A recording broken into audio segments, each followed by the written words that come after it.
Today I want to read you a story of Edgar Allan Poe, The Black Cat. For the most wild yet most homely narrative which I am about to pen, I neither expect nor solicit belief. Mad indeed would I be to expect it, in a case where my very senses reject their own evidence. Yet mad am I not, and very surely do I not dream. But tomorrow I die, and today I would unburden my soul. My immediate purpose is to place before the world, plainly and without comment, a series of mere household events. In their consequences, these events have terrified, have tortured, have destroyed me.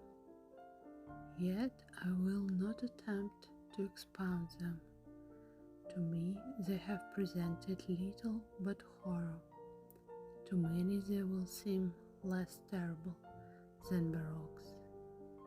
Hereafter perhaps some intellect may be found which will reduce my phantasm to the commonplace. Some intellect more calm, more logical, and far less excitable than my own, which will perceive in the circumstances I detail with awe nothing more than an ordinary succession of very natural causes and effects. From my infancy I was noted for the docility and humanity of my disposition.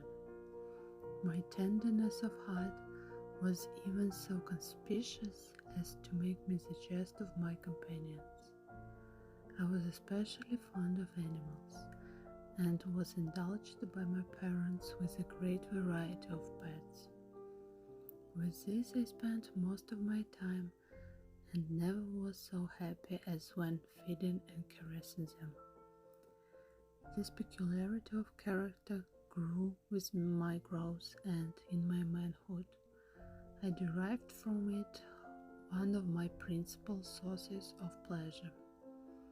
To those who have cherished an affection for a faithful and dog, I need hardly be at the trouble of explaining the nature of the intensity of the gratification thus derivable. There is something in the unselfish and self-sacrificing love of a brute which goes directly to the heart of him who has had frequent occasion to test the paltry friendship of mere men. I married early and was happy to find in my wife a disposition and not uncongenial with my own. Observing my partiality for domestic pets, she lost no opportunity of procuring those of the most agreeable kind. We had birds, goldfish, a fine dog, rabbits, a small monkey, and a cat. This latter was a remarkably large and beautiful animal, entirely black. In the speaking of her intelligence, my wife, who at heart was not a little tinctured with superstition, made frequent allusion to the ancient popular notion which regarded all black cats as witches in disguise. Not that she was ever serious upon this point, and I mention the matter at all for no better reason than that it happens just now to be remembered. Pluto, this was the cat's name, was my favorite pet and playmate. I alone fed him, and he attended me wherever I went about the house. It was even with difficulty that I could prevent him from following me through the streets. Our friendship lasted in this manner for several years, during which my general temperament and character through the instrumentality of the faint intemperance, had experienced a radical alteration for the worse. I grew day by day more moody, more irritable, more regardless of the feelings of others. I suffered myself to use intemperate language to my wife. At length, I even offered her personal violence. My pets, of course, were made to feel the change in my disposition. I not only neglected, but I ill-used them. For Pluto, however, I still retained sufficient regard to restrain me from maltreating him, as I made no scruple of maltreating the rabbits, the monkey, or even the dog, when by accident or through affection they came in my way. But my disease grew upon me, for what disease is like alcohol, and at length even Pluto, who was now becoming old and consequently somewhat peevish, even Pluto began to experience the effects of my ill temper. One night, returning home, much intoxicated from one of my haunts about town, I fancied that the cat avoided my presence. I seized him, when in his fright at my violence, he inflicted a slight wound upon my hand with his teeth. The fury of a demon instantly possessed me. I knew myself no longer. My original soul seemed at once to take its flight from my body, and a more than fiendish malevolence denatured, thrilled every fibre of my frame. I took from my waistcoat pocket a penknife, opened it, grasped the poor beast by the throat, and deliberately cut one of its eyes from the socket.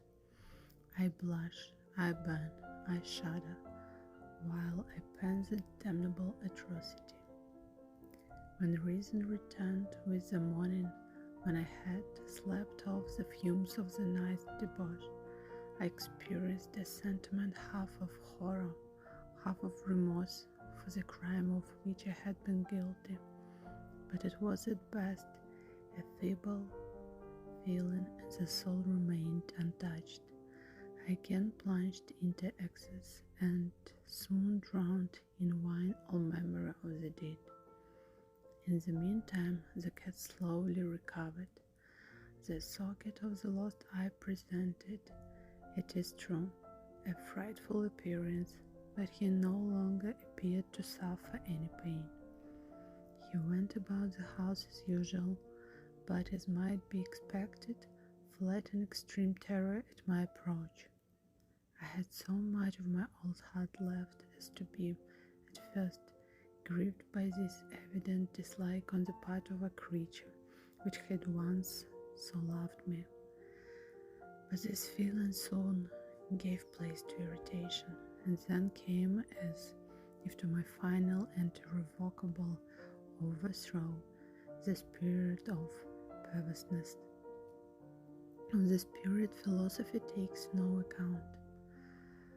As I am not more sure that my soul lives than I am that perverseness is one of the primitive impulses of the human heart, one of the indivisible primary faculties or sentiments which give direction to the character of man, who has not 100 times found himself committing a vile or a silly action for no other reason than because he knows he should not.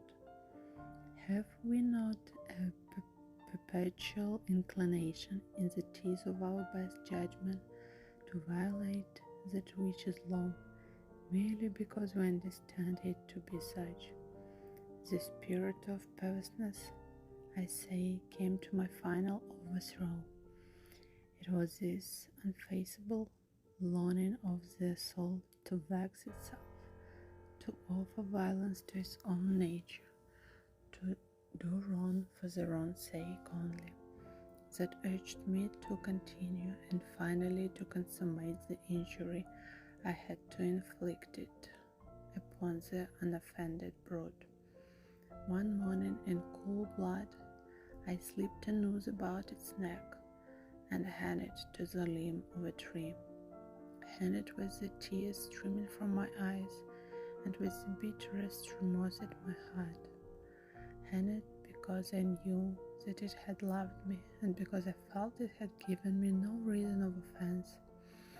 Hung it because I knew that in so doing I was committing a sin, a deadly sin that would so jeopardize my immortal soul as to place it, if such a sin were possible, even beyond the reach of the infinite mercy of the most merciful and most terrible God. On the night of the day on which this cruel deed was done, I was aroused from sleep by the cry of fire. The curtains of my bed were in flames. The whole house was blazing. It was with great difficulty that my wife, the servant, and myself made our escape from conflagration. The destruction was complete. My entire worldly wealth was swallowed up, and I resigned myself thenceforward to despair. I am above the weakness of seeking to establish a sequence of cause and effect between the disaster and the atrocity, but I am detailing a chain of facts and wish not to leave even a possible link imperfect. On the day succeeding the fire, I visited the ruins. The walls, with one exception, had fallen in. This exception was found in a compartment wall, not very thick, which stood about the middle of the house, and against which had rested the head of my bed. The plastering had here, in great measure, resisted the action of the fire, a fact which I attributed to its having been recently spread. About this wall a dense crowd were collected, and many persons seemed to be examining a particular portion of it with very minute and eager attention. The words strange, singular, and other similar expressions excited my curiosity. I approached and saw, as if graven in bas relief upon the white surface, the figure of a gigantic cat. The impression was given with an accuracy truly marvelous. There had been a rope about the animal's neck. When I first beheld this apparition, for I could scarcely regard it as less, my wonder and my terror were extreme. But at length reflection came to my aid. The cat, I remembered, had been hung in a garden adjacent to the house. Upon the alarm of fire, this garden had been immediately filled by the crowd, by some one of whom the animal must have been cut from the tree and thrown through an open window into my chamber. This had probably been done with a view of arousing me from sleep. The falling of the other walls had compressed the victim of my cruelty into the substance of the freshly spread plaster, the lime of which, with the flames and the ammonia from the carcass, had then accomplished the portrait as I saw it. Although I thus readily accounted to my reason, if not altogether to my conscience, for the startling fact just detailed, it did nonetheless fail to make a deep impression upon my fancy. For months I couldn't rid myself of the phantasm of the cat, and during this period there came back into my spirit of half sentiment that seemed but wasn't remorse.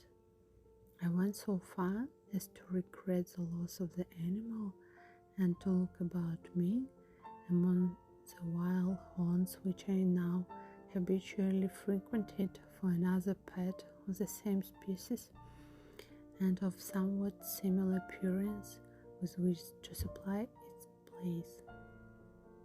One night, as I sat, half stupefied in a dinner of more than infamy, my attention was suddenly drawn to some black object reposing upon the head of one of the immense hogsheads of gin or of rum, which constituted the chief furniture of the apartment.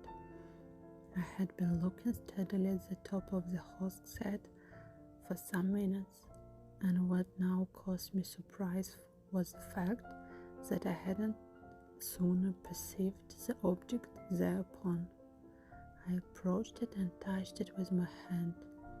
It was a black cat, a very large one, fully as large as Pluto, and closely resembling him in every aspect but one. Pluto had not a white hair upon any portion of his body, but this cat had a large, although indefinite splotch of white, covering nearly the whole region of the breast. Upon my touching him, he immediately arose, purred loudly, rubbed against my hand, and appeared delighted with my notice. This, then, was the very creature of which I was in search. I at once offered to purchase it of the landlord, but this person made no claim to it, knew nothing of it, had never seen it before. I continued my caresses, and when I prepared to go home, the animal evinced a disposition to accompany me.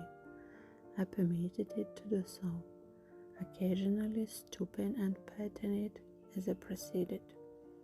When I reached the house, it domesticated itself at once and became immediately a great favorite with my wife.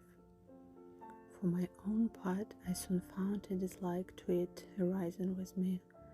This was just the reverse of what I had anticipated, but I know not how or why it was.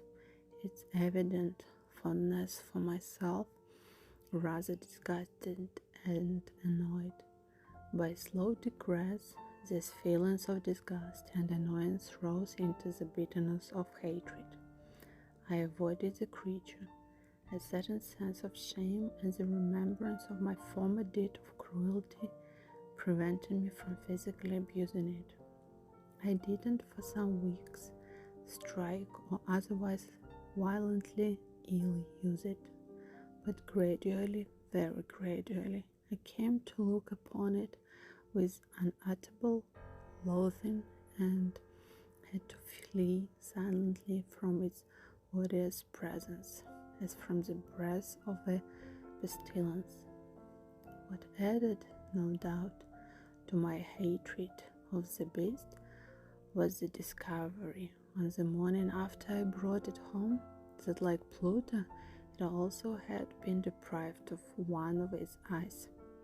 These circumstances, however, only endeared it to my wife, who, as I have already said, possessed in a high degree that humanity of feeling which had once been my distinguishing trait and the source of many of my simplest and purest pleasures. With my aversion to this cat, however, its partiality for myself seemed to increase. It followed my footsteps with a pertinacity which it would be difficult to make the reader comprehend. Whenever I sat, it would crouch beneath my chair or spring upon my knees, covering me with its loathsome caresses. If I arose to walk, it would get between my feet, thus nearly throwing me down, or fastening its long and sharp claws in my dress, clamber in this manner to my breast. At such times, although I longed to destroy it with a blow, I was yet withheld from so doing, partially by a memory of my former crime, but chiefly, let me confess it at once, by absolute dread of the beast. This dread wasn't exactly a dread of physical evil, and yet I should be at loss how otherwise to define it. I'm almost ashamed to own, yes, even if in this fallen cell, I'm almost ashamed to own that the terror and horror with which the animal inspired me had been heightened by one of the merest chimeras it would be possible to conceive. My wife had called my attention more than once to the character of the mark of white hair of which I have spoken, and which constituted the sole visible difference between the strange beast and the one I had destroyed. The reader will remember that this mark, although large, had been originally indefinite, but by slow degrees nearly impossible, and which for a long time my reason struggled to reject as fanciful, it had at length assumed a rigorous distinctness of outline. It was now the representation of an object that I shuddered to name, and for this, above all, I loathed and dreaded, and would have rid myself of the monster had I dared. It was now, I say, the image of a hideous, of a ghastly scene of the gallows. Oh, mournful and terrible engine of horror and of crime, of agony, of death. And now was I indeed wretched beyond the wretchedness of mere humanity, and a brute beast whose fellow I had destroyed, a brute beast to work out for me a man, fashioned in the image of the high God, so much of insufferable woe, neither by day nor by night knew I the blessing of rest any more. During the former the creature left me no moment alone, and in the latter I started hourly from dreams of unutterable fear to find the hard breeze of the thing upon my face, and its vast weight, and incarnate nightmare that I had no power to shake off, incumbent eternally upon my heart.